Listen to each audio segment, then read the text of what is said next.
ధర్మానంద ఎదలో గరడాన్ని మధుర సుధగా మార్చి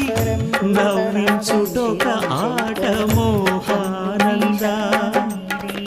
పసి గణపతి ప్రాణము తీయుట ఒక ఆట